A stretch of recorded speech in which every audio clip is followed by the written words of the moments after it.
So good afternoon everyone. आज start करते हैं क्वाड्रिलेटरल्स का लेक्चर नंबर 4। ये लेक्चर नंबर 4 सिर्फ ऑनलाइन में है। इसके पहले ऑफलाइन मोड में भी हम लोग इसके 3 से 4 क्लासेस कर चुके हुए हैं, ठीक है। और आई थिंक आज का सेशन इस क्वाड्रिलेटरल का सबसे लास्ट सेशन होगा। इसके बाद हम लोग नया चैप्टर पढ़ेंगे। तो लेक्चर के एंड में मैं आपसे नया चैप्टर पूछ लूंगा कौन सा आप पढ़ना चाहते हो, ठीक है। तो आज इसको खत्म करते हैं। फिर भी अगर आपके कोई भी डाउट्स रह जाए आपके बुक के भी, तो आप उसका फोटो खींच के जरूर मुझे सेंड कर दीजिएगा ताकि मैं उसको लेक्चर में लेकर आ सकूं, ठीक है। ये थोड़ा सा प्रॉब्लम है यहाँ पर, क्योंकि सडनली क्लास में कोई भी अगर आपके पास क्वेश्चन है तो ऑनलाइन मीडियम के थ्रू मैं आपका क्वेश्चन पूछूंगा, फिर उतना लिख पाना अगर आपका नेटवर्क सही नहीं हुआ तो प्रॉब्लम हो जाएगा। इसलिए अगर आपको कोई पर्सनली डाउट हो तो just click the image and send me on my WhatsApp group, on my WhatsApp number और in your WhatsApp group also, ठीक है। उसमें आप सेंड कर दीजिए, उसको मैं ले लूंगा डिस्कशन में, ठीक है। और उसी से आपका डाउट भी क्लियर हो जाएगा, ठीक है। किसी को कोई डाउट? और एनसीईआरटी का मैं फिनिश कर चुका हूं, तो आपको जो भी डाउट होना चाहिए मे बी आपके अपने स्कूल के बुक में होना चाहिए, ठीक है। तो अगर कोई भी बुक में डाउट हो तो जरूर पूछिएगा, ठीक है, छोड़ना नहीं है लेकिन। और एनसीईआरटी का तो मैं एक एक क्वेश्चन आपको बता दे रहा हूं, ठीक है। तो चलिए स्टार्ट करते हैं यहाँ पर क्वेश्चन नंबर 4 से, क्योंकि क्वेश्चन नंबर 3 हमने लास्ट क्लास में देख लिया था। क्वेश्चन नंबर 4 कह रहा है कि draw a rough figure of a quadrilateral, ठीक है। किसी क्वाड्रिलेटरल का एक रफ फिगर आपको बनाना है, that is not a parallelogram, जो कि एक पैरेललोग्राम नहीं हो, but has exactly two opposite angles of equal measure. लेकिन दो अपोजिट पेयर जो होगा वो क्या हो, एग्जैक्टली 90 डिग्री का हो। तो ऐसा कोई फिगर बना सकते हो आप? बोलो।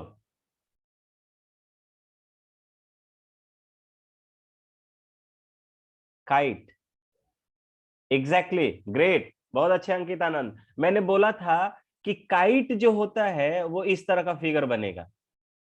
काइट जो होगा वो इस तरह का फिगर बनेगा, एक छोटा सा इधर, दो एडजेसेंट साइड्स छोटे होते हैं और इसके दो एडजेसेंट साइड्स जो होते हैं वो बड़े होते हैं,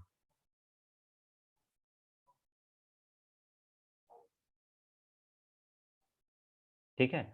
और यहां पे मैंने आपको बताया था कि ये वाला साइड, ये साइड इस साइड के बराबर होता है और ये वाला साइड इस साइड के बराबर होता है। मैंने बोला था कि ये एंगल इक्वल नहीं होते हैं, लेकिन इन दोनों का ये वाला एंगल जो है वो दोनों इक्वल होता है, ठीक है। तो देखिए, तो एक पेयर ऑफ अपोजिट साइड जो है यहाँ पर इक्वल हो गया। यहाँ पे मैं अगर इसका नाम लू ए बी सी डी, तो लिख सकता हूं कि quadrilateral A B C D, quadrilateral A B C D is a quadrilateral, quadrilateral is a quadrilateral in which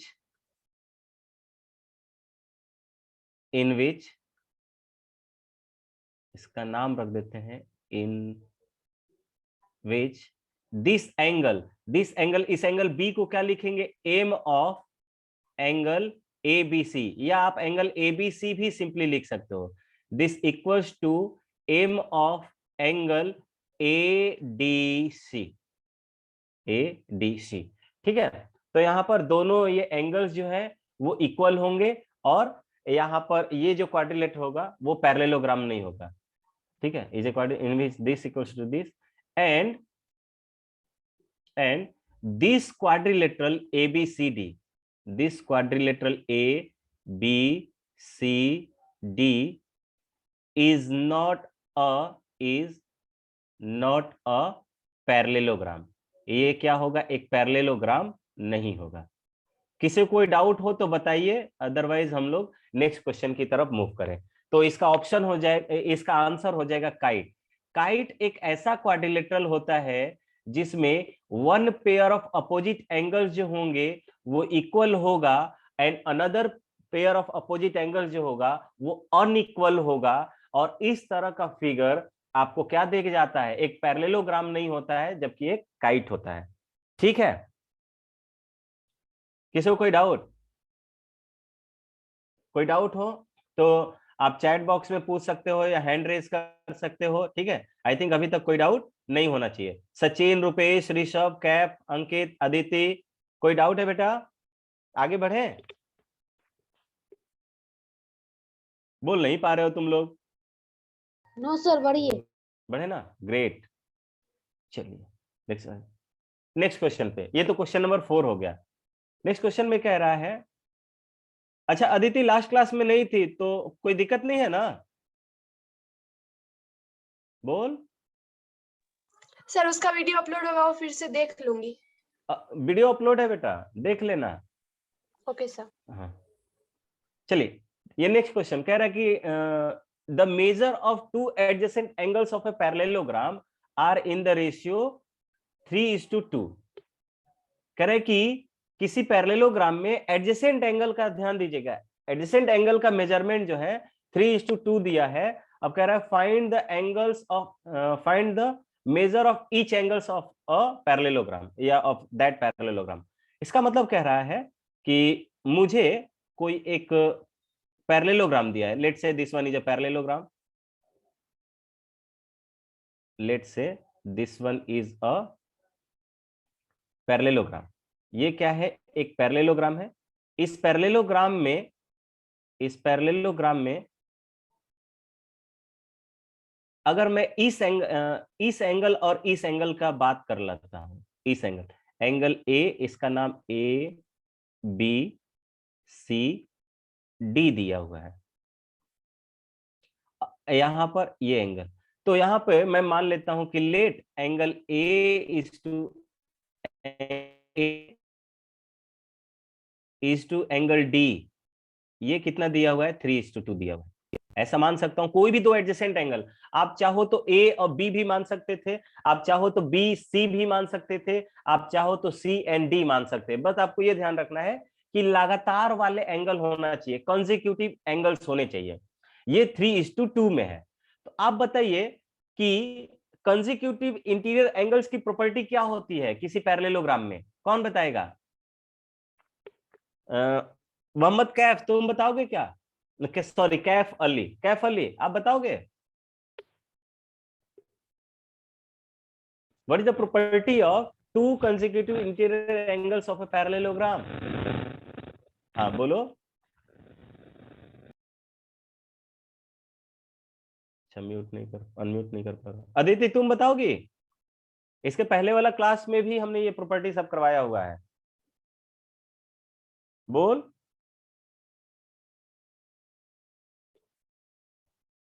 आवाज आ रही है ना मेरी? No reply at all.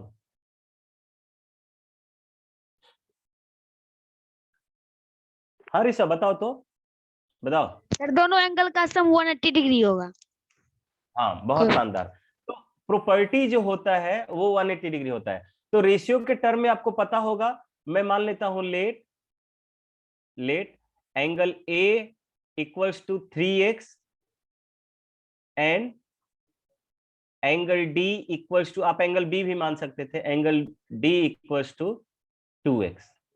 ठीक है, अब मैं ये लिख सकता हूं, in a parallelogram, in a parallelogram, in a parallelogram up the consecutive the consecutive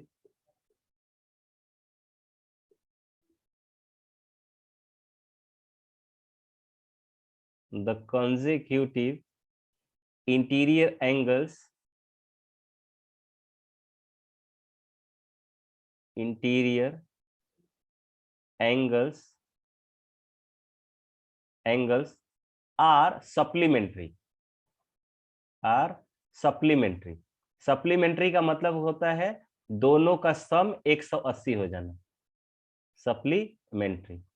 ठीक है, तो यहां से आप कहोगे कि 3x प्लस 2x इसका जो सम हो जाएगा वो 180 डिग्री हो जाएगा। क्या हो जाएगा? 180 डिग्री। 2x प्लस 3x की वैल्यू जो होगी वो हो जाएगी 5x 5x। 5x equals to 180 degree.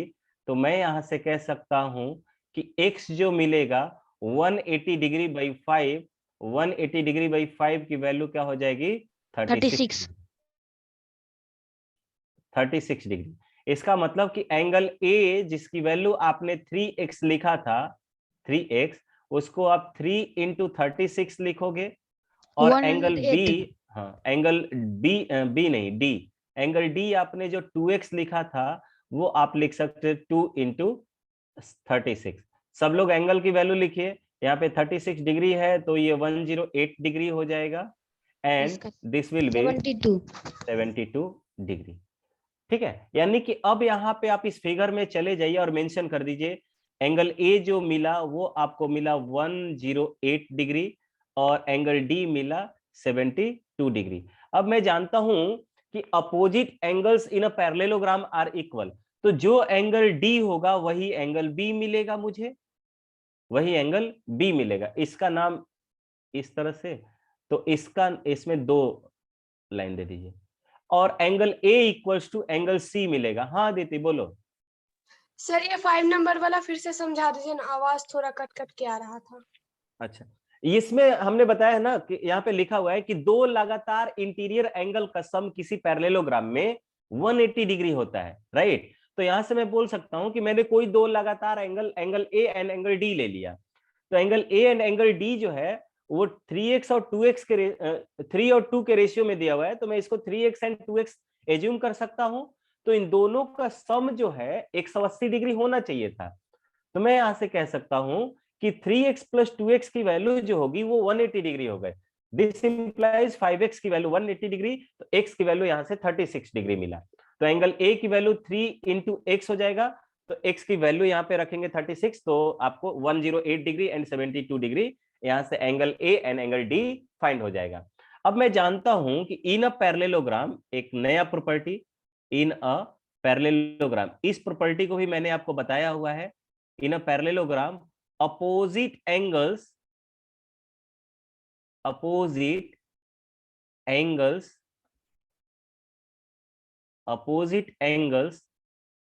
Are equal.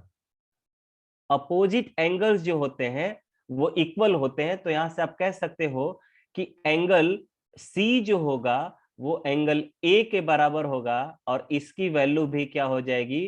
108 degree हो जाएगी। और एंगल बी जो होगा वो एंगल डी के बराबर होगा और एंगल डी 72 डिग्री है, तो ये भी 72 डिग्री हो जाएगा। तो इसी के साथ आपको पूरे का आंसर मिल गया कि angle A equals to 108 degree, angle B equals to 7 degree, angle equals to 108 degree आवाज and ठीक angle नहीं D है। equals to 70 degree.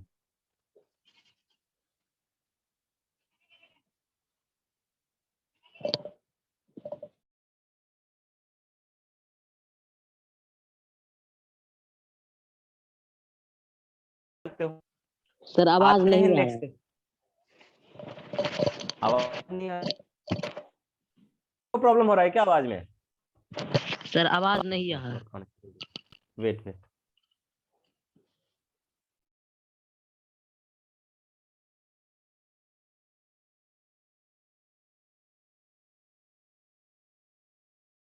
Just wait for 1 minute, आ जाएगा, वॉइस आ जाएगा। 1 मिनट देख लीजिए, मैंने नेटवर्क चेंज कर दिया है, होप सो कि आ जाए। ठीक है, एक बार देख लेता हूँ।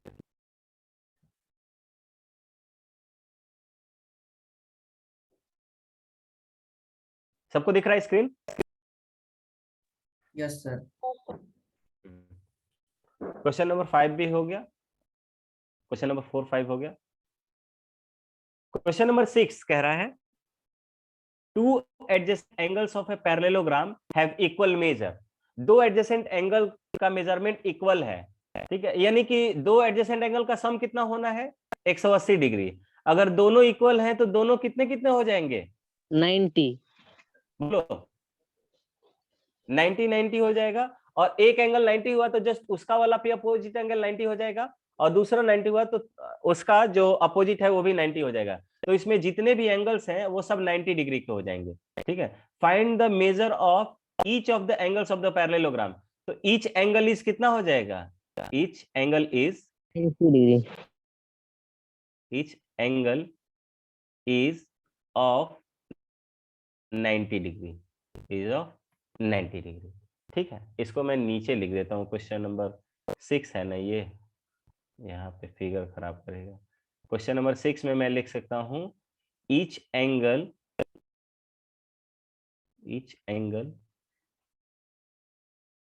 Is of 90 degree. ये क्वेश्चन नंबर 6 की बात हुई थी। ठीक है, क्वेश्चन नंबर 7 पे आते हैं। क्वेश्चन नंबर 7 कह रहा है कि the adjacent angles hope is a parallelogram. Hope कहाँ है, ये यहाँ है। Hope is a parallelogram. Find the angle measure X Y Z का एंगल मेजरमेंट आपको बताना है, and also state the property you use to find them. और वो प्रॉपर्टी भी लिखना है जिससे आप इसको फाइंड आउट कर पा रहे हो। तो आई थिंक ये वाला हम लोगों ने फाइंड आउट किया था, am I right? इसकी वैल्यू फाइंड आउट की थी क्या हम लोगों ने?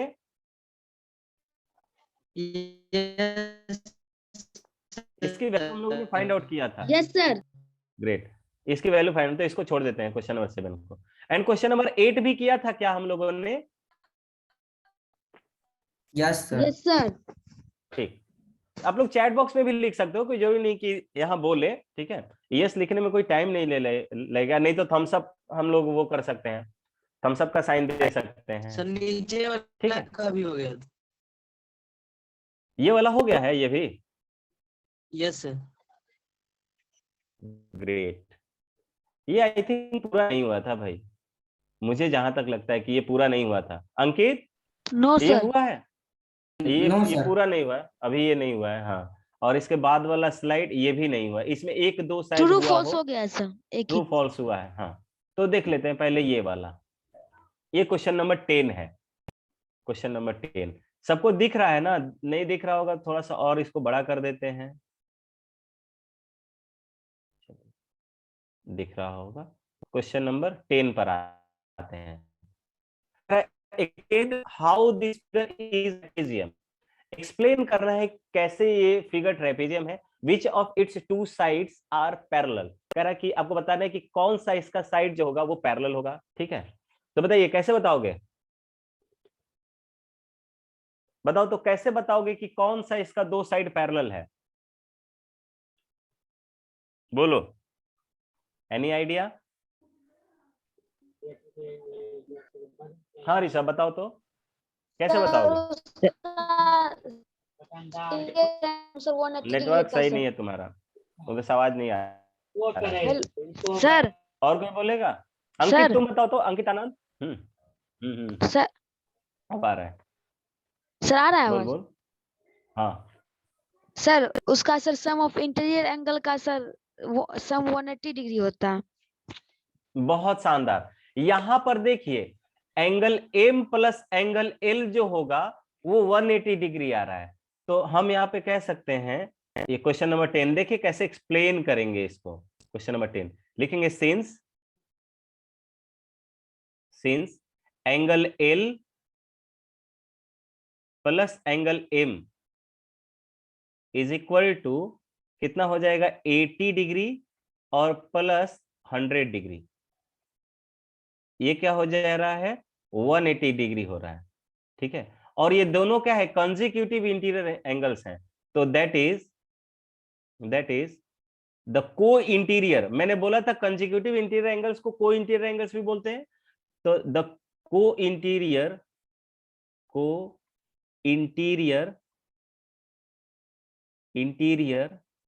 Angles are supplementary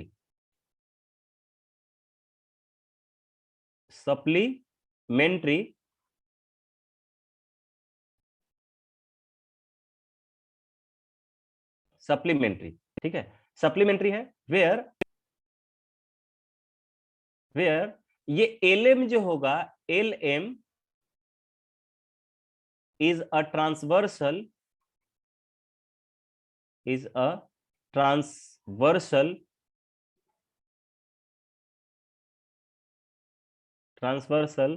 which intersects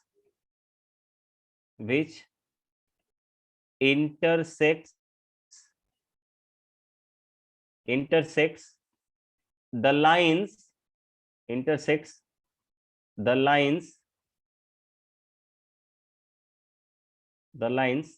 LM या KL and MN। ध्यान दीजिए, अगर मैं इस MN को एक लाइन मानूं, इस MN को एक लाइन मानूं, इस KL को एक लाइन मानूं, तो ये मेरा ये वाला जो साइड है, ये वाला साइड एक ट्रांसवर्सल की तरह ट्रीट होगा। और ट्रांसवर्सल में मैंने बोला था कि अगर दो पैरेलल लाइन को अगर ये ट्रांसवर्सल इंटरसेक्ट करेगा तभी को इंटीरियर एंगल सप्लीमेंट्री होते हैं, अदरवाइज ये सप्लीमेंट्री नहीं होते हैं। तो यहाँ पे ट्रांसवर्स हो गया, उल्टा हो गया कि सम 180 डिग्री हो गया है, ये एक ट्रांसवर्सल है। तो मैं बोल सकता हूं देयरफॉर KL जो होगा, L K is parallel to MN। KL जो होगा पैरेलल होगा MN के, ठीक है, यही आपका प्रॉपर्टी है। ठीक है, कोई दिक्कत इसमें बताइए? No sir. नहीं ना, ग्रेट। नेक्स्ट वाले पर आइए। नेक्स्ट वाले में क्या हो जाएगा? नेक्स्ट वाले में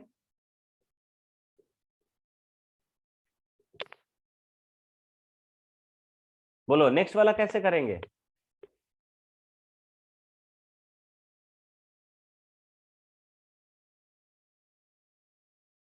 इसमें which of the two sides are parallel. यहां पे आप देखिए, आप यहां पे देखिए, ये 120 डिग्री है, ये क्या है? 120 डिग्री। यहां पे आप देख भी सकते हो कि ये लाइन इसके पैरेलल दिख ही रहा है, ये लाइन इसके पैरेलल दिख ही रहा है। क्या ये दोनों पैरेलल हो सकते हैं? तो नहीं हो सकते। क्यों? आगे आप इसको कहीं पर इसको एक्सटेंड करोगे, लेट से आगे मैं इसको एक्सटेंड करता हूं, ये इधर एक्सटेंड होते जाएगा, और इसको आगे ये करोगे, एक्सटेंड करोगे, तो ये कहीं पर ज्वाइन मतलब इंटरसेक्ट करता हुआ दिख रहा है, आपको दिख रहा है ना? तो यानी ये दोनों लाइन तो पैरेलल हो नहीं सकती है। और ये लाइन, इसको अगर आप आगे एक्सटेंड करते हो, देखिए AB को आगे एक्सटेंड करोगे तो ऐसे जाएगा, और इसको आप आगे एक्सटेंड करोगे तो ऐसा जाएगा। तो कहीं पर भी एक दूसरे को इंटरसेक्ट करने की पॉसिबिलिटी नहीं मिल रही है। तो ये क्या होगा? यहाँ पर भी, यहाँ पर जो आपको पैरेलल मिलेगा वो कौन कौन सा मिलेगा? यहाँ पर मैं लिख दे रहा हूँ यहीं पर, ये यहाँ पे AB होगा, मिल जाएगा किसके? DC के। सिमिलरली यहाँ पर SP जो होगा, ये SP, और यहाँ पे RQ, यहाँ पे SP पैरेलल हो जाएगा किसके? SP पैरेलल हो जाएगा PQ के, ये RQ के ना, RQ के। आप देख सकते हो ये वाला एंगल 90 है, तो ये वाला एंगल भी 90 होना चाहिए। तो यहां से भी आप बोल सकते हो कोई इंटीरियर एंगल का सम 180 डिग्री हो गया, जहां पे SR जो होगा एक ट्रांसवर्सल होगा, एंड SP एंड RQ जो होगा पैरेलल लाइंस होंगे। क्लियर है क्या? बोलो। Yes sir. अच्छा यहाँ पर, अच्छा, यहाँ पर ना वैल्यू फाइंड आउट करने को दिया हुआ है। मुझे 11 में सिर्फ इसी 3 पॉइंट इसको ही वो करना है, इसमें एंगल फाइंड आउट करना है। कोई बात नहीं, हम लोगों ने देख लिया कि ये ट्रेपेजियम भी है, ठीक है, ट्रेपेजियम है तो ऐसे ही पैरेलल होगा। यहाँ पे तो ट्रेपेजियम दिया हुआ ही है इस क्वेश्चन में। चलिए, मुझे तो और आसान कर दिया गया मेरे लिए। तो दूसरे वाले, इस वाले में देखिए, इस वाले में क्या होगा? ये 11 का फिगर है, क्वेश्चन नंबर 11 का, 11 का फिगर, जहां पे एंगल C मुझे फाइंड आउट करना है। एंगल C कहाँ है? एंगल C, एंगल C ये है। यहाँ पे कह रहा है कि AB पैरेलल है, ये दोनों लाइन पैरेलल है, ये पैरेलल है। तो बताओ तो एंगल C कितना होगा? बताइए। बहुत अच्छे मोहम्मद कैफ, सब लोग चैट में अप्लाई कीजिए। What should be the value of angle C? बहुत अच्छे, बहुत अच्छे। अंकित आनंद का आ गया आंसर, कैफ का आंसर आ गया, और लोग ऋषभ का आंसर आ गया। आज सब लोग ज्वाइन भी नहीं किए, वो साथ ही 8 लोग हो। सचिन का भी आंसर आ गया, रुपेश, आदर्श, बहुत शानदार, ग्रेट ग्रेट वर्क गाइस। यहाँ पर ए बी जो होगा वो डीसी के पैरेलल होगा, और तो बीसी यहाँ पर एक ट्रांसवर्सल होगा, तो को इंटीरियर एंगल्स का सम 180 होना चाहिए। तो यहाँ पे अगर इसकी वैल्यू x मानते हैं आप, तो x प्लस 120 इक्वल्स टू 180, 120 उधर जाके सब्ट्रैक्ट होगा, तो दिस विल बी 60 डिग्री। बहुत अच्छे। यहाँ पर आपको सब एंगल फाइंड आउट करना होगा। Find the measure of angle P, measure of angle P and angle S, यानी कि मुझे इसका वैल्यू और इसका वैल्यू फाइंड आउट करना है। जहां पे कह रहा है कि एसपी पैरेलल है आरक्यू के, तो मैंने बताया कि एसपी पैरेलल है आरक्यू के, तो ये एंगल 90 डिग्री है, तो ये भी एंगल 90 डिग्री हो जाएगा, ये एंगल 90 डिग्री होगा। ठीक है। दूसरा, यहां पर ये दोनों पैरेलल है, तो पीक्यू एक ट्रांसवर्सल हो जाएगा। ये क्या होगा? ये एक ट्रांसवर्सल हो जाएगा, ये एक ट्रांसवर्सल हो जाएगा। अगर ये ट्रांसवर्सल होगा तो ये को इंटीरियर एंगल्स हो जाएंगे, को इंटीरियर एंगल होगा तो ये 180 डिग्री हुआ, तो ये कितना हो जाएगा? ये 50 डिग्री हो जाएगा। तो किसी को कोई दिक्कत है क्या? No sir. नहीं ना? आगे बढ़ सकते हैं क्या? आगे बढ़ सकते हैं? Yes sir. Yes sir. यहाँ पे मैं जिससे इसे पूछूंगा वो लोग आंसर करेंगे, तो रेडी रहेंगे अनम्यूट होने के लिए। पहला स्टेटमेंट कह रहा है कि स्टेट ट्रू और फॉल्स। आपको ट्रू और फॉल्स आपको स्टेट करना है। कुछ आई थिंक 8 क्वेश्चन है, 8 क्वेश्चन है, और 7 जनता जनार्दन है हमारे पास। तो कह रहे हैं, पहला आते हैं, ऑल रेक्टेंगल्स आर स्क्वायर। जितने भी रेक्टेंगल होते हैं वो स्क्वायर होते हैं। अंकित आनंद बताइए, तो क्या ये स्टेटमेंट सही है? फॉल्स। फॉल्स है। यस क्यों? सर। तो इसका सही वाला क्या होगा? All squares are rectangle. All squares are rectangle, but all rectangles may or may not be a square. ठीक है, तो पहला स्टेटमेंट फॉल्स है। ग्रेट। दूसरा, सॉरी, फॉल्स को एफ से डिनोट करेंगे ना, एफ से डिनोट कर लेते हैं। पहला क्या होगा? फॉल्स होगा। दूसरा statement, all rhombus are parallelogram. All rhombus are parallelogram. Adarsh तुम बताओ तो, क्या ये स्टेटमेंट सही है? ट्रू। ट्रू है पक्का? Yes sir. कह रहा है कि जितने भी रोम्बस होंगे पैरेललोग्राम होंगे। एक बार सोच के बताओ, बोलिए भाई। तो बिल्कुल सही है, ये ट्रू ही होगा, ये ट्रू होगा। चलिए अदिति, तीसरा तुम बताओ। All squares are rhombus and also rectangles. कह रहे कि जितने भी स्क्वायर्स होते हैं वो रोम्बस होते हैं, और साथ ही साथ बोल रहा है कि वो रेक्टेंगल्स भी होते हैं। Is it true? Yes sir true. कैसे कैसे ट्रू हो जाएंगे? सर क्योंकि रोम्बस एंड रेक्टेंगल का गुण जो होता है उसे पाया जाता है। गुण पाया जाता है। ग्रेट। ऐसे कैसे हम मान लेंगे पाया जाता है? हम कहेंगे नहीं पाया जाता है, तो I am not satisfied with your logic. How can we say that the properties of rhombus and rectangles are common in a square? Explain करेंगे ना हम लोग उसको। Yes sir. तो देखिए, रोम्बस के लिए क्या क्राइटेरिया होता है, पहले ये बताओ। रोम्बस के लिए क्या क्राइटेरिया होता है? What should be the criteria for rhombus and a rectangle? बोल। अब बोलेगी नहीं। ऑल साइड्स का लेंथ जो होगा वो इक्वल होगा। इक्वल होगा किस में? रोम्बस रोम्बस में। हाँ। और रेक्टेंगल में क्या होना चाहिए? तो रोम्बस के लिए मैं लिख देता हूं रोम्बस, RH, रोम्बस लिख देता हूं। रोम्बस में होना चाहिए कि all sides are equal, all sides are equal. ठीक। और रेक्टेंगल का क्राइटेरिया बताओ। सर इसमें पैरेललोग्राम होता है।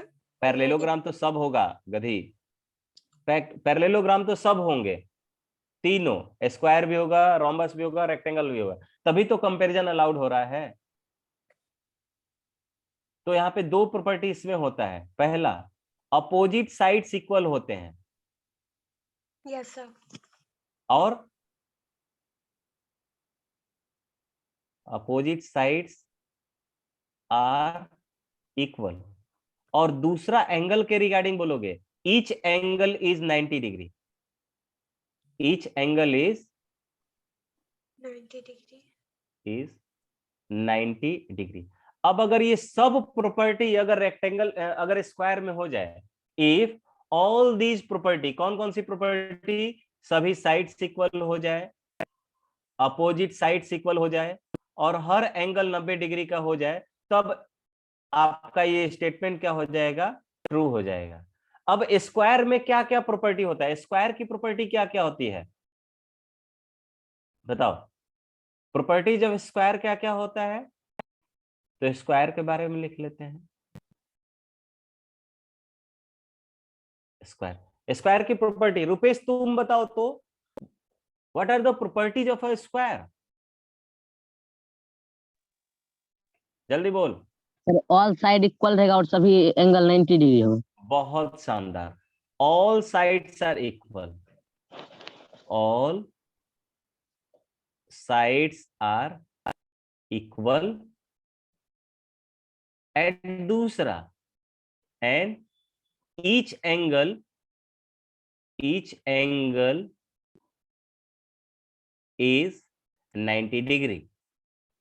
तो देखिए, तो ऑल साइड्स आर इक्वल यानी कि रोम्बस के लिए एक ही प्रॉपर्टी होता है, कौन सा, कि सभी साइड्स इक्वल होने चाहिए, जो कि इसमें ऑलरेडी मिल गया, जो कि मुझे मिल गया। इसका मतलब कि जितने भी रोम्बस होंगे वो स्क्वायर होगा, जितने भी स्क्वायर होंगे वो एक रोम्बस होंगे, पहला प्रॉपर्टी हो गया। और दूसरा, यहाँ पे अगर ऑल साइड्स इक्वल है तो अपोजिट साइड भी तो इक्वल ही होगा भाई, अपोजिट साइड्स भी इक्वल होगा, तो इसका पहला प्रॉपर्टी भी इसमें इंक्लूड हो गया। और दूसरा, ईच एंगल इज 90 डिग्री, यहां पर भी और यहां पे भी, तो all the properties of a rhombus and a rectangle will included in the properties of a square, so this will be a true statement। तो ऑप्शन सी जो होगा, सी, ये भी ट्रू होगा ये स्टेटमेंट, ठीक है। अब आते हैं डी पर, all squares are not a parallelogram, क्या ये सही है, चैट बॉक्स में सब लोग रिप्लाई करो तो, डी ट्रू होगा कि फॉल्स होगा। उसके बाद ई के भी सामने ट्रू और फॉल्स लिख के सब लोग चैट बॉक्स में रिप्लाई करो एक साथ, डी से, D E F G H, और उसके सामने true false true false true false, इस तरह से। तो कैफ का आंसर आ गया, एक ही साथ सब चैट पर लिखो, एक ही साथ, अलग अलग भेजने की जरूरत नहीं है। कैफ एंड अदिति एक साथ D E F G H एक साथ सब लिखो, और उसमें ट्रू फॉल्स जो भी होना हो लिखे। देखिए, ट्रू फॉल्स ट्रू, ये कहां से लिखना स्टार्ट किए हो ऋषभ, डी से ना, ओके चलो डी से लिखना स्टार्ट किया। चलो ऋषभ का पूरा आंसर आ गया,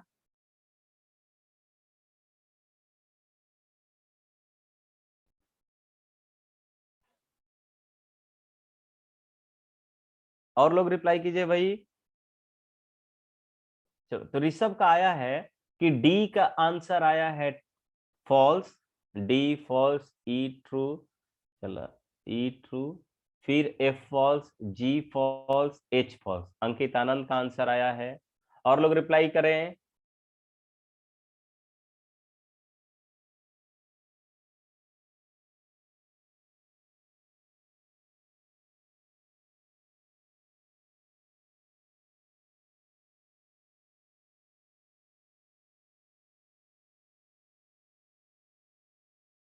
और लोग रिप्लाई कीजिए।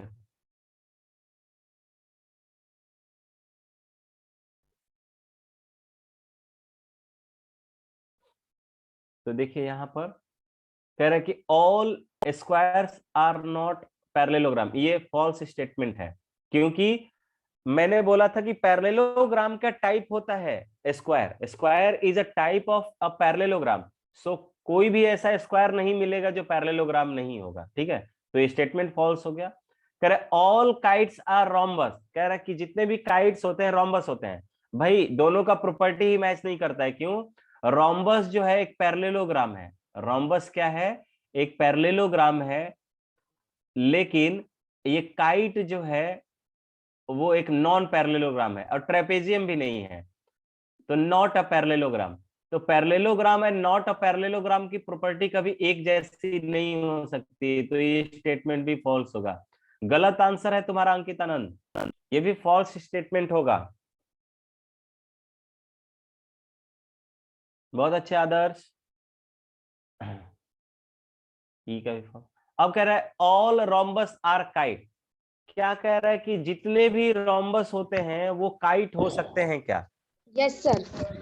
Yes sir. ये स्टेटमेंट सही है। Yes sir. तो काइट होने के लिए क्या होना चाहिए? कोई दो एडजेसेंट साइड्स इक्वल होने चाहिए, इसमें भी ये इंक्लूडेड होता है।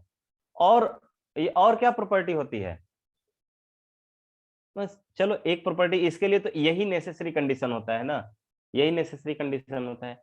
एक और कंडीशन होता है भाई, एक और कंडीशन होता है कि इसमें अपोजिट एंगल्स जो होते हैं वो इक्वल हो जाएंगे। तो अपोजिट एंगल से, हाँ, दोनों पेयर ऑफ अपोजिट एंगल, तो ये भी ट्रू है।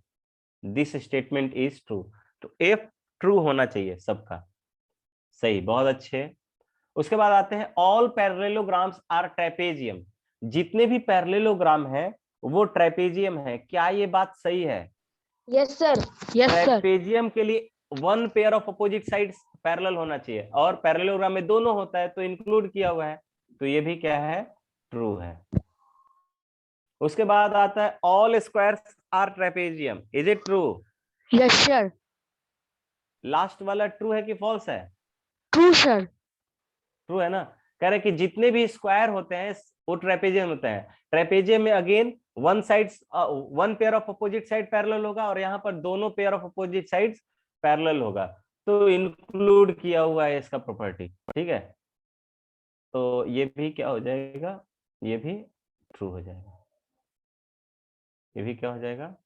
ट्रू हो जाएगा। ठीक है, तो इसके साथ ही हमारा ये वाला एक्सरसाइज का ये पार्ट जो है ट्रू और फॉल्स वाला खत्म होता है। अब कह रहा है identify all the quadrilaterals that have first four sides of equal length. बताओ तो वैसा क्वाड्रिलेटरल जिसके चारों साइड्स इक्वल होते हैं उसका नाम क्या होता है? बताओ जल्दी जल्दी, चैट बॉक्स में रिप्लाई करो। Identify the quadrilaterals which have four sides are equal. सिर्फ फोर साइड इक्वल दिया हुआ है कैप। यू कांट से कि इट इज अ स्क्वायर, ये आप नहीं बोल सकते हैं, क्योंकि स्क्वायर के लिए 90 degree is the required condition also. ठीक है, तो it is a rhombus. Square नहीं लिखेंगे, सिर्फ और सिर्फ रोम्बस लिखेंगे। ठीक है, अच्छा दोनों दैट हैव, अच्छा दोनों लिखा हुआ है, that have first. Yes sir. दोनों। दोनों, अच्छा अच्छा, दोनों प्रॉपर्टी है ना, ए और बी। मैंने बी तो देखा ही नहीं। ए और बी लिखा हुआ है। That have the property sides are of equal length and sides are of equal length and another property is कि इसके जो एंगल्स होने चाहिए फोर राइट एंगल्स होना चाहिए। तो स्क्वायर सही आंसर था, ए और बी दोनों ऑप्शन मिलाकर स्क्वायर। ठीक है, बहुत अच्छे। स्क्वायर देंगे सिर्फ एंगल। अगर सेपरेटली दिया रहता तो, अच्छा हाँ, बोलो ऋषभ, कुछ बोलना चाहते हो क्या? No sir. अगर इसको सेपरेटली आंसर देना होता कि सिर्फ और सिर्फ ए प्रॉपर्टी सेटिस्फाई कर रहा है, तो क्या हो जाना चाहिए? अगर ए प्रॉपर्टी सेटिस्फाई करेगा तो रोम्बस हो जाता है। ठीक है, अगर सिर्फ ए सेटिस्फाई करेगा तो, और अगर सिर्फ और सिर्फ बी सेटिस्फाई करता तो क्या हो जाता? बोलिए, सिर्फ बी सर। सेटिस्फाई करेगा। Sir square. ये स्क्वायर सर। सर रेक्टेंगल नहीं होगा।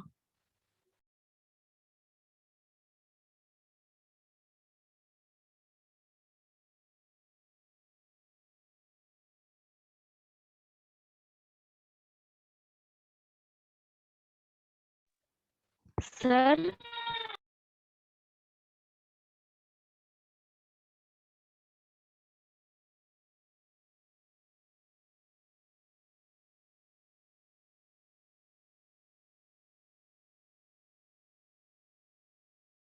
क्या हो जाएगा ये रेक्टेंगल।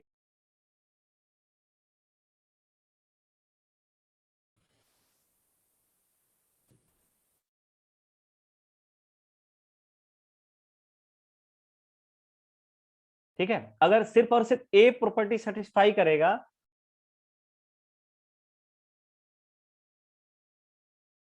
तो रेक्टेंगल हो जाएगा, और दोनों प्रॉपर्टी सेटिस्फाई करेगा तो स्क्वायर हो जाएगा। ठीक है भाई, आवाज आ रही है ना? Yes sir. चलिए आगे बढ़ते हैं नेक्स्ट क्वेश्चन पे। कह रहा है कि name the quadrilaterals whose diagonals bisect each other. बताओ तो कौन सा ऐसा क्वाड्रिलेटरल है, ये अदिति बताएगी। अदिति तुम बताओ तो उस क्वाड्रिलेटरल का नाम बताओ जिसके डायगोनल्स बाइसेक्ट करते हैं।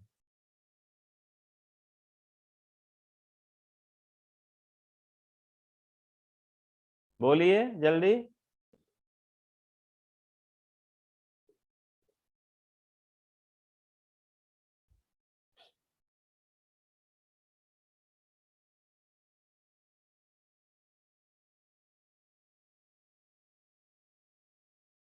सर क्वेश्चन फिर से बोलिए तो। यहाँ पे क्वेश्चन लिखा हुआ है बेटा, लिखा हुआ है कि name the quadrilaterals whose diagonals bisect each other. जिसके डायगोनल्स जो है बाइसेक्ट करते हैं। पैरेललोग्राम, ऑफ कोर्स, तो पैरेललोग्राम के रोम्बस, ये पैरेललोग्राम के जो डायगोनल है वो बाइसेक्ट करते हैं। तो पहले का आंसर क्या हो जाएगा, सिर्फ और सिर्फ एक पैरेललोग्राम हो गया, क्योंकि कोई भी पैरेललोग्राम हो, चाहे वो रोम्बस हो, चाहे स्क्वायर हो, चाहे रेक्टेंगल हो, सबके डायगोनल बाइसेक्ट करेंगे। तो पहले का आंसर हो जाएगा पैरेललोग्राम। दूसरा कह रहा है कि इसी में name the quadrilaterals whose diagonals are perpendicular bisector of each other. Perpendicular bisector होते हैं तो कौन सा हो जाएगा, वो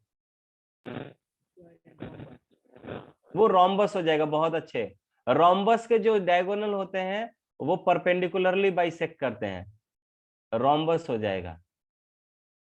दूसरा क्या हो जाएगा, रोम्बस, रोम्बस। और तीसरा इक्वल लेंथ के किस में होते हैं, स्क्वायर में सर। स्क्वायर, स्क्वायर नहीं, स्क्वायर में म्यूचुअली परपेंडिकुलर भी होते हैं। आप बोलोगे रेक्टेंगल में, इसका आंसर क्या हो जाएगा, रेक्टेंगल। हाँ। हालांकि स्क्वायर भी लिख सकते हो, लेकिन स्क्वायर में परपेंडिकुलर बाइसेक्टर भी होता है, तो स्क्वायर में दोनों कॉमन हो जाएगा। और अगर 2 और 3 को कॉमन कराएंगे, यानी कि मैं अगर पूछूं आपसे कि name the quadrilateral, name the quadrilateral, name the quadrilateral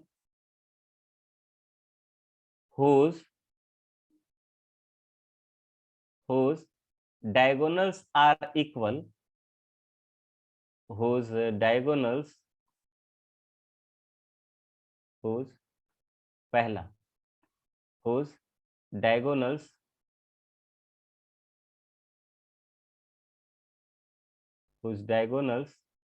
are equal and perpendicularly, perpendicular का ऐसे लिखते हैं, परपेंडिकुलरली, चाहे परपेंडिकुलर पूरा लिख दो क्योंकि एलवाई भी जोड़ना है ना, एंड परपेंडिकुलरली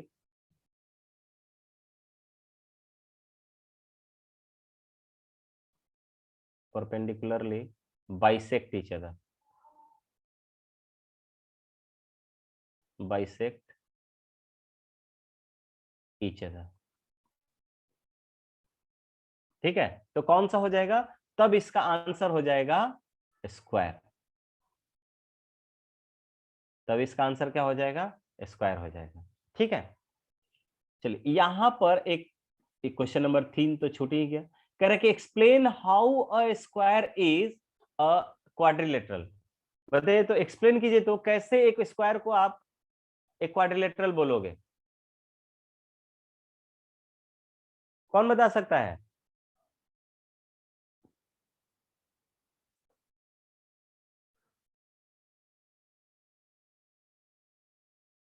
बोलिए भाई। हाँ अंकित बताओ। Sir, square is a quadrilateral because it has 4 sides. हाँ एग्जैक्टली इसमें कोई मतलब कुछ करना ही नहीं है, 4 साइड्स होते हैं स्क्वायर में, तो मैं बोल सकता हूं कि ये क्वाड्रिलेटरल है। अब कह रहा है कि दूसरा एक्सप्लेन करना है, explain how a square is a parallelogram. और कौन बता सकता है? मोहम्मद कैफ बताएगा। कैफ तुम बताओ तो, explain how a square is a parallelogram. Mute कर लो, आई थिंक तुम्हारे साइड में प्रॉब्लम है, म्यूट कर लो। माइक में प्रॉब्लम है तुम्हारे। रुपेश तुम बताओ तो, Rupesh explain how a square is a parallelogram.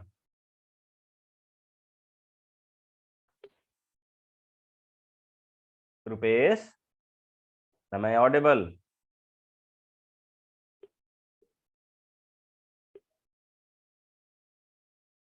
Aditi तुम बताओ, अदिति यस सर। तुम बताओ, एक्सप्लेन सर एक हाउ पैरेललोग्राम में अपोजिट साइड्स आर पैरेलल होता है वो, तो जो स्क्वायर होता है उसका चारों साइड्स इक्वल होता है। अगर उसमें पैरेलल भी होता है। सर पैरेलल होता है ना, तो हाँ तो बट बस इसका ये बस एग्जैक्ट बोल नहीं देंगे, पता चला बोलेंगे सर क्या since since in a parallel in a square opposite sides are parallel, so it is a parallelogram। Opposite sides यहाँ पे भी क्या होता है? पैरेलल होता है, इसलिए वो एक पैरेललोग्राम हो गया। है समझ में? Yes sir. Next one, a rhombus. हाँ ऋषभ तुम बताओ, कैसे एक्सप्लेन करेंगे कि square is a rhombus? How can we explain? हाँ बोल। Sir, because it has 4 equal sides and diagonal bisect each other at right angle. Yes, sir. बहुत शानदार, ग्रेट। मैं जानता हूं कि रोम्बस के लिए चारों साइड्स इक्वल होने चाहिए।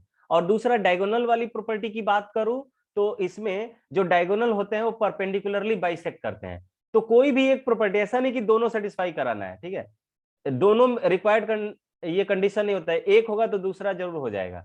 तो 4 साइड्स इक्वल लिख सकते हो बस, कि रोम्बस है तो चारों साइड्स इक्वल होना चाहिए। लिखेंगे since in a rhombus 4 sides are equal, and since we know that all the sides in a square is also equal, so any square is a rhombus। Rectangle कैसे हो जाएगा बताइए अंकित? हाँ अंकित तुम बताओ, चाहे अंकित नहीं, रुपेश तो हो गया, कैफ, ये कैफ बताएगा। कैफ तुम बताओ।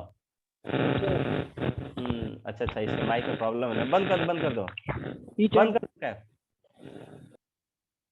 आवाज आ रहा है। आदर्श तुम बताओ तो, आदर्श। Because its all sides are equal and all sides are equal, all sides are equal। Rectangle का प्रॉपर्टी पहले बताओ, रेक्टेंगल का प्रॉपर्टी क्या क्या होता है? What are the properties of a rectangle? Opposite sides are equal। हाँ, all angle is right angle। हाँ बहुत अच्छे। तो क्या ये दोनों बातें उसमें होती है स्क्वायर में? सर एक होता है। एक होता है, क्यों दूसरा नहीं होता है? अगर चारों साइड इक्वल है तो अपोजिट साइड इक्वल नहीं है। देखो है सर। अगर यहाँ पे 4 सेंटीमीटर, इधर 4 सेंटीमीटर हो गया, इधर भी 4 सेंटीमीटर हो गया, इधर भी 4 सेंटीमीटर हो गया, और इधर भी 4 सेंटीमीटर हो गया, तो अगर ये चारों साइड्स बराबर है तो अपोजिट साइड बराबर नहीं है? Yes sir. तो अपोजिट साइड बराबर है, और हर एंगल 90 डिग्री का भी है ना? तो both properties are included in a square, so it is a, so all square या any square will be a rectangle। आया समझ में क्या? चलिए Yes, sir. आगे बढ़ते हैं। Explain why a rectangle is a convex quadrilateral. बताओ तो Ankit Anand, how can we explain that all explain how a rectangle is a convex quadrilateral? बताओ तो। Sir, rectangle is a convex quadrilateral because there is no diagonal outside from उल्टा the बोलने क्या जरूरत, सीधा बोल देंगे, since its all diagonals lies within the quadrilateral।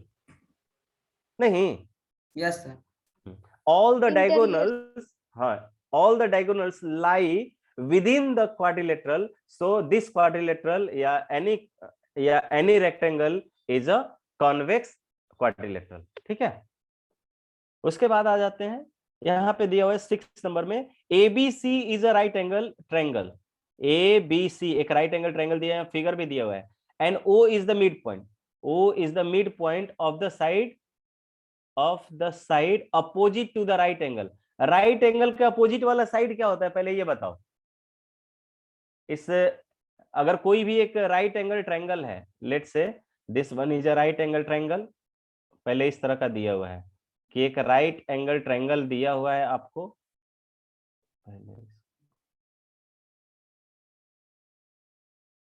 एक राइट एंगल ट्रायंगल दिया हुआ है आपको,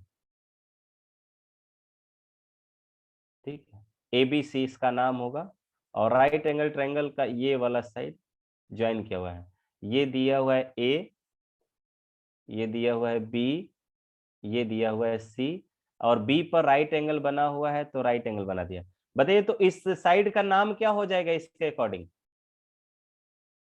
क्या बोलते हैं राइट एंगल के अपोजिट साइड को किसी भी ट्रायंगल में? हाइपोटेनस बोलते हैं। क्या बोलेंगे? हाइपोटेनस,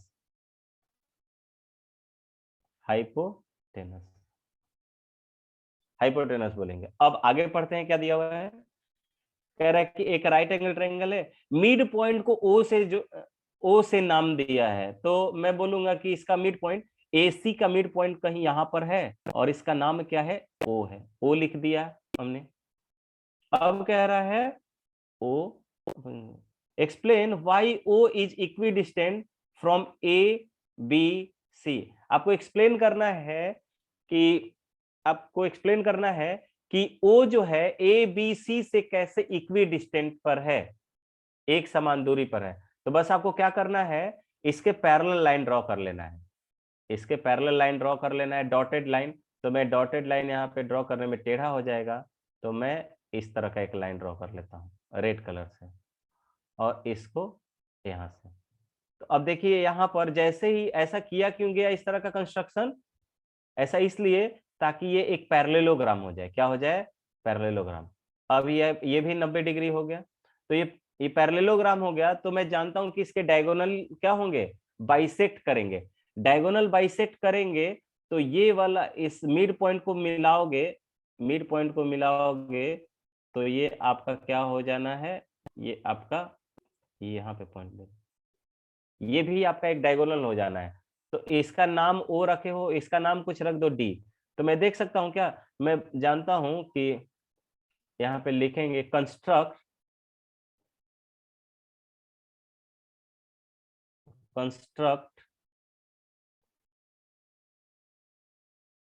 a parallelogram या कंस्ट्रक्ट अ रेक्टेंगल कह सकते हो, कंस्ट्रक्ट क्योंकि ये रेक्टेंगल होगा, construct a rectangle with the help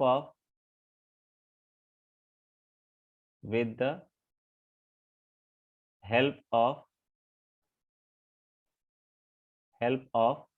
triangle ABC। Triangle ABC के हेल्प से आप क्या कर देंगे, एक आप पैरेललोग्राम या रेक्टेंगल आप कंस्ट्रक्ट कर सकते हो। अब जैसे ही कंस्ट्रक्ट करोगे तो मैं जानता हूं कि जो नाउ जो डायगोनल BD होगा, इसका डायगोनल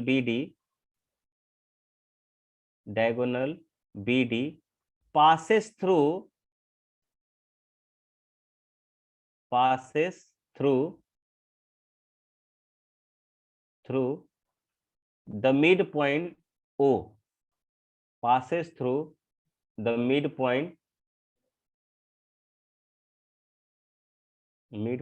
O। midpoint O से क्यों पास करेगा? midpoint O बताओ तो।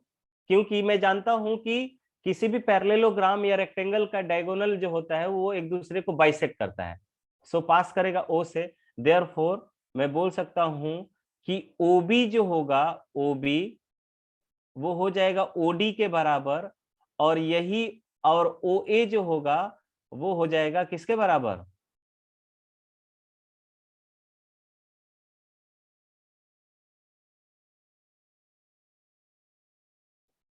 यहाँ पे। और दूसरा OA जो होगा वो OC के बराबर होगा। ठीक है, यानी कि इसकी दूरी इसके बराबर, इसकी दूरी इसके बराबर। अभी भी ये इक्वी डिस्टेंट नहीं हुआ। ठीक है, और ये दोनों, ये जो होगा हाफ ऑफ AC के होगा, हाफ ऑफ AC, और ये क्या होगा? हाफ ऑफ BD के बराबर हो जाएगा ना? बोलिए, बोल नहीं पा रहे हो। बट इन अ रेक्टेंगल, किसी भी रेक्टेंगल में आपका दोनों डायगोनल जो होता है इक्वल होता है, यानी AC इक्वल्स टू BD होता है। AC इक्वल्स टू क्या होगा? BD होता है।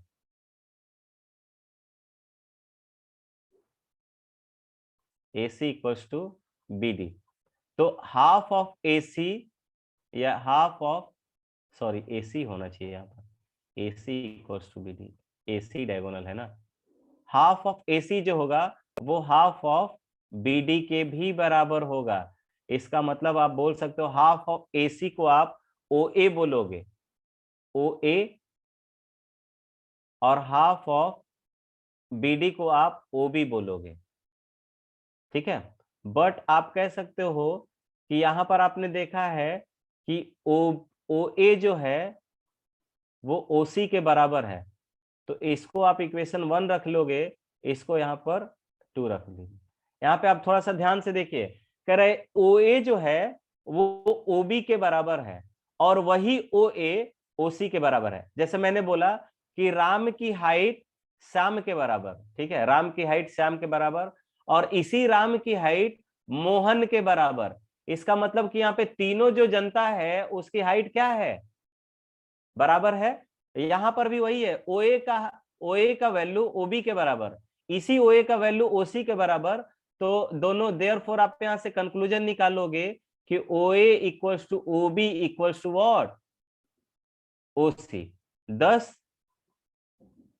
इस तरह से आप कह सकते हो कि पॉइंट O जो है, point O is equidistant. Equidistance का मतलब एक समान दूरी पर, इक्विडिस्टेंट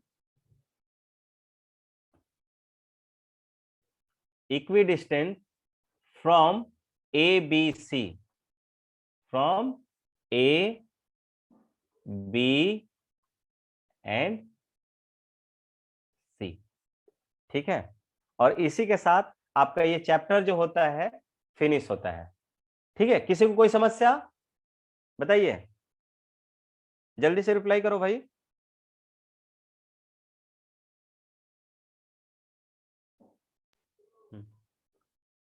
बताओ तो नेक्स्ट चैप्टर कौन सा पढ़ना है? नेक्स्ट चैप्टर कौन सा पढ़ना है? सब लोग चैप्टर रिप्लाई कर दीजिए। तो नेक्स्ट चैप्टर क्या पढ़ना चाहते हो तुम लोग, बताइए। अदिति बता, क्या पढ़ना चाहती है? Volume and surface area sir. Volume and surface area, volume and surface area. ठीक है, तब यही स्टार्ट होगा नेक्स्ट क्लास में। ठीक है, यस सर, इसमें बहुत डाउट है। बहुत डाउट है। चलिए, फॉर्मूला सब याद रखे हो ना? फॉर्मूला याद रखिए सब? Yes sir, yes sir. तो नेक्स्ट क्लास में फॉर्मूला इसका हम लोग ये डिस्कस करके और क्वेश्चन भी कर लेंगे। अगर आपको ट्राई करना होगा तो एनसीईआरटी का प्रॉब्लम इसमें ट्राई कीजिएगा, ठीक है। और अगर आपको अपने बुक का कोई डाउट होगा तो मुझे उसका अच्छा से पिक्चर लेकर और सेंड कर देना, ठीक है ना। Yes sir. चलिए मिलते हैं नेक्स्ट क्लास में। पर्सनली हाँ। करेंगे। हाँ, पर्सनली या ग्रुप में भी भेज सकते हो, जैसे मन तुम्हारा, ठीक है। चलिए bye bye everyone. Bye sir, happy republic day. Thank you and same to you guys, happy republic day. Happy republic day. जय हिंद Thank जय भारत।